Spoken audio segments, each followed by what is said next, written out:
There are a couple of ideas from psychology regarding interpersonal communication that when you understand these ideas, that when you internalize these ideas, they will do a couple of things. The first thing is they will give you an incredible amount of interpersonal, persuasive, and seductive power.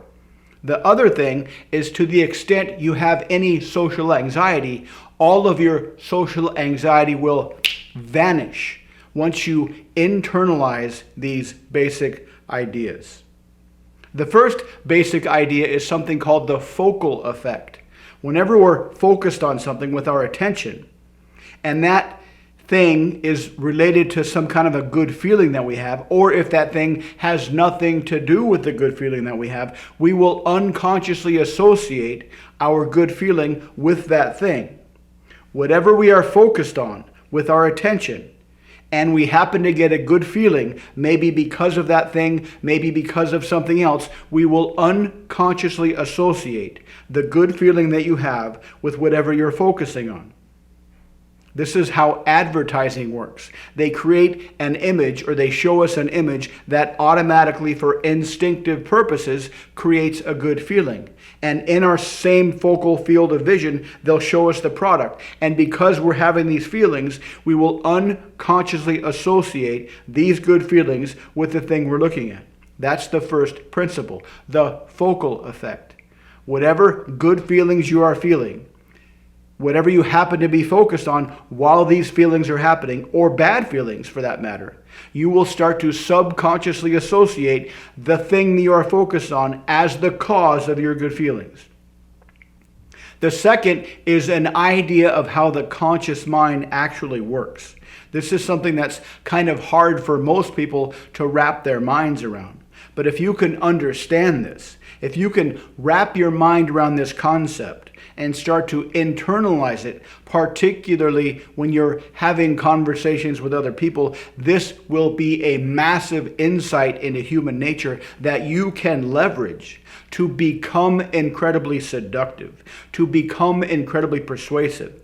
And this idea is that the conscious mind is not a choosing entity. We don't look out into the world, at least according to the theory. We don't look out into the world. We see a bunch of stuff. We decide what to do, and then we act into the world with our unconscious mind-body system. In reality, we're always interacting with the world in a never-ending feedback loop, never-ending collection of feedback loops. Our conscious mind isn't choosing what we do. Our conscious mind is watching what we do. And the purpose of our conscious mind is to continuously create a story about what we're watching. And in this story, the job of the conscious mind is to keep our belief intact that we are the hero of the story that is happening to us. The conscious mind is a reframing ninja. No matter what happens, no matter how we interact with the world, no matter how you interact with the world, the job of the conscious mind is to continuously reframe events. To continuously reframe events so you always feel like you are the hero of the continuously unfolding story that is your life. That is the purpose of the conscious mind. Now, the third idea is the idea of mirror neurons. When you think about the continuous unfolding reality that we're all part of, and the job of your conscious mind to always reframe events so you are the hero of your story, that includes all the conversations you have. Whenever you have a conversation, whenever anybody has a conversation, their conscious mind watches the conversation unfold, and their conscious mind has the job of always reframing the conversation so they can maintain their identity, their self-identity, their ego-based identity as the hero of the conversation. Now, because you have mirror neurons, because you have this subconscious expectation that other people are going to do this just like you are going to do this, this is the purpose of mirror neurons, so we can kind of predict the behavior of other people based on what we would do in their situation. You have this anticipation. Everybody has this anticipation that while my conscious mind is trying to make me the hero of this conversation, your conscious mind is doing the same thing.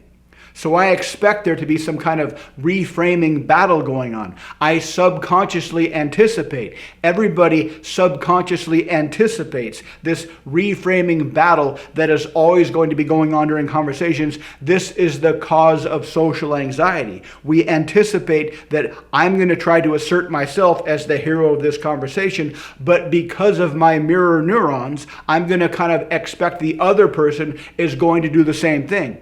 So every time I even think about asserting myself into this conversation, I have an expectation that the other person's going to do the same thing, and I'm going to need to overcome their self-described hero identity with my self-described hero identity. This is the cause of social anxiety. But the flip side of this is incredibly easy because you can understand this, because you are introspective enough and creative enough and intelligent enough to understand this dynamic, to internalize this dynamic. You can easily flip the script and just lay off a little bit with the short-term desire to assert yourself as the hero of the conversation and outframe from a time frame standpoint the other person. And instead of asserting yourself every single second as the conversation unfolds, go in under the radar and expand their mental maps. Expand their desire maps. Expand all of the things they would like to talk about themselves and allow them to feel like they are the hero of the conversation. Because when you allow them, by going under the radar and helping expand their ego desires, expand the stories they like to tell about themselves, listen carefully to the stories they like to tell about themselves, that will give them a wonderful experience, a social anxiety-free experience of an uninhibited conversation where they get to be the hero without you pushing back. That will give them a fantastic feeling. This is when the focal effect will kick in. They will feel a fantastic feeling that they haven't felt in a long time, if ever. And they will start to subconsciously associate that good feeling with you. You won't need to do anything. This is just like the advertising effect. You see a pretty girl, you see the car, we automatically, subconsciously associate the good feelings, the sexual desire for the pretty girl with the car. The same thing will happen in a conversation. All you have to do is, in the short term, turn off your desire to be the hero of the conversation and let them be the hero of the conversation. That will create wonderful feelings in their brain, in their subconscious, in their emotions, and they will unconsciously associate those good feelings with you, and you won't have to do anything. That's when the relationship instinct will kick off. Humans are hardwired to be social animals, but we're not hardwired to be friends with everybody that we meet. Even chimps have friends and enemies, and humans have the same collection of instincts, or at least we did when we split off from chimps 6 to 8 million years ago. And the way these relationships instincts work is the prime directive of operating socially is to interact with as many people as we can. We have the relationship building instinct that compels you to interact with as many other people as you can and find those rare few people that give you those good feelings. And whenever you find those rare people that give you those good feelings, your relationship instincts kick off, and there's a subconscious signal that says, create a relationship with this person. And that's what will happen in the person that you are talking to.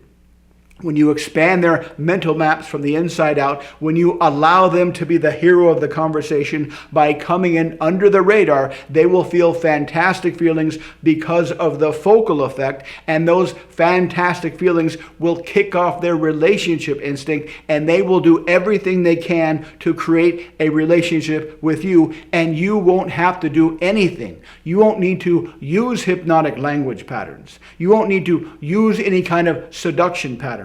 All you need to do is relax your ego and ask them questions. Ask them questions that will expand their mental maps. And the more you ask them questions that expand their mental maps, the more they will feel good because of you. This is exactly why people that use this technique, that use this collection of questions, are able to make a ton of money in sales without a lot of effort. They are able to make a ton of money in sales without ever needing to worry about objections, because you're building out their desire from inside out. They're obliterating their objections from the inside out. That's why salespeople that use this technique, that understand and leverage these ideas, that use a sequence of questions that are carefully calibrated to maximize their desire, they are able to make a ton of money in a very short amount of time. And the people that have made the decision to use these questions, to use this technique in a romantic setting, have much better relationships,